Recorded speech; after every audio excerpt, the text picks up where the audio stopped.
Good morning! Nagbabalik po ang Panahon TV Time Check ulit tayo. Ang Philippine Standard Time po natin ay 5:12 na po ng umaga.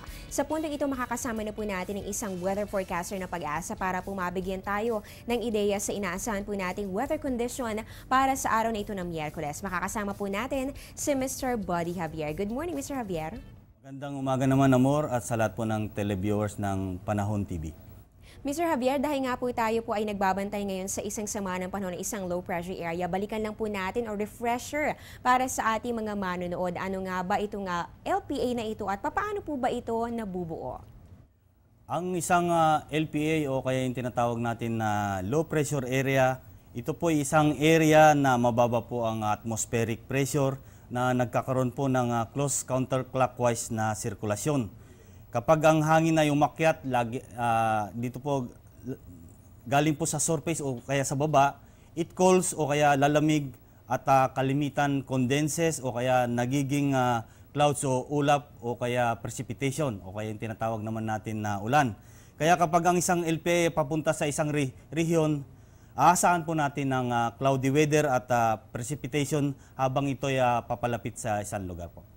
Okay, so yan po, nabigyan po tayo ng dagdag kaalaman ngayong umaga ni Mr. Javier tungkol po dito sa LPA. Yung LPA na ito po ay isang area kung saan nakikita po natin o naobserbahan po natin na mababa ang atmospheric pressure at asahan po natin na kabaligtaran po ng epekto ng isang high pressure area. Kapag po nakaka-apekto dito sa ating bansa ang isang low pressure area ay magdadala po ito ng maulap na kalangitan at syempre magdudulot po yan ng maulang panahon sa mga affected areas. At ito naman po, dahil alam na po natin kung ano nga ba ang low pressure area. Ngayon po, ano na bang update natin dito sa kasalukuyan po nating binabantayang LPA sa loob po ng Philippine Area of Responsibility? Paano po ba ang magiging movement nito sa mga susunod na oras? Yung pong binabantayan natin na low pressure area po ay dahan-dahan po na paakyat at ito po ay asahan natin na tatawid dito sa pagitan ng Visayas at Mindanao. At sa kasalukuyan, ito po ay nasa layong 315 km east of Hinatuan, Surigao del Sur. Okay, so ayan po, no, abiso po para sa ating mga kababayan dyan po sa may bahagi po ng Visayas and Mindanao area. Kayo po ang maaari pong maapektuhan o una pong makaramdam ng epekto nitong binabantayan po nating low pressure area dahil maaari pong dumaan dyan itong track nga po natatahakin ng nasabing sama ng panahon. At Mr. Javier, ito naman po, kamustahin lang po natin itong hanging amihan dahil medyo humina po ito nitong mga nakalipas sa mga araw. Sa ngayon po, kamusta na po ito at magkakaroon po ba yan ng epekto dito po sa track nitong low pressure area? Bagyang umina po ang hanging amihan o kaya yung tinatawag natin na northeast monsoon at hindi po ito nakakaapekto sa kilos po ng LPA. Pero kapag lumakas ang northeast monsoon at nagkakaroon ng interaction sa low pressure area, nagkakaroon po tayo ng cold air intrusion. Yun po yung tinatawag nila doon at papasukan ng malamig na hangin. So, ang tendency nun, hihina po yung LPA at posible po itong mag-dissipate.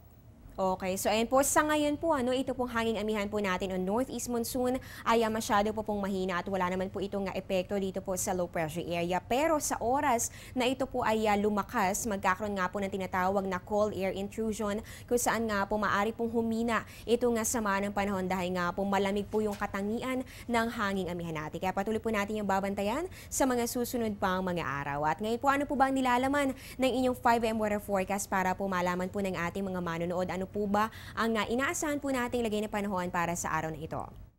Dahil po sa low pressure area na nandito po sa malapit sa Mindanao, ang Caraga, Hilagang Mindanao at ang mga lalawigan ng Leyte at Bohol ay makararanas ng maulap na kalangitan na may katamtaman hanggang sa kumisan, malakas na pag-ulan at pagkidlat pagkulog na maaari pong magdulot ng mga pagbaha at pagguho ng lupa. Ang mga rehiyon ng Bicol at Davao at ang nalalabing bahagi ng Silangan at Gitnang Kabisayan ay magkakaroon naman ng mahina hanggang sa katamtaman mga pag-ulan at pagkulog pagkidlat. Samantalang Metro Manila at ang nalalabing bahagi ng bansa ay magiging bagyang maulap hanggang sa maulap na may pulupulong mga pag-ulan o pagkidlat pagkulog. So ayan po ang inaasahan po nating weather condition para po sa araw ito ng Miyerkules at asahan nga po natin na ito po mga pag-ulan ay concentrated sa bahagi po ito ng Visayas and Mindanao. Kaya naman doble ingat para sa mga residente. At ngayon pag-usapan naman po natin ano po ba yung pinakamababang temperaturang naitala po ng Pag-asa kahapon. Araw po ito ng Martes. Ang pinakamababang temperatura na itala po kahapon dito po sa Baguio City, 16.0 degrees Celsius, Malaybalay 18.0 degrees Celsius, yung Basco 22.2 degrees Celsius, yung Bigan 22.9 degrees Celsius, at saka po yung Lawag nasa 23.0 degrees Celsius. At dahil napag-uusapan na nga po natin ang tungkol dito sa ating mga temperatura, so far Mr. Javier, ano na po ba yung pinakamataas at pinakamababang temperatura sa history ng ating bansa kung pag-uusapan po natin itong nilalaman ng inyong climatological records? Base po sa historical records, nakapagtala po tayo ng highest temperature noong May 11, 1969 dito po sa Tuguegarao City, nasa 42.2 degrees Celsius. Samantalang pinakamababa naman dito po sa Baguio City, nasa 63.3 degrees Celsius noong January 18, 1961 po. Ayan, magandang impormasyon po. Ito po nga naibahagi po sa atin ni Mr. Javier. So far po sa ating po nga kasaysayan sa Baguio City, nakapagtala po tayo ng pinakababang temperaturang umabot ng 6.3 degrees Celsius. Habang dyan naman po sa Maya, Tuguegarao, naku, napakainit naman talaga nito, umabot ng 42.2 degrees Celsius ang highest temperature. So yan po, maraming salamat sa bilahang impormasyon at syempre dagdag kaalaman po sa ating mga viewers na kasama po natin ngayong umaga si Mr. Buddy Javier na isa sa mga weather forecasters ng Pag-asa. Magbabalik pa po ang Panahon TV pagkatapos ng ilang mga paalala.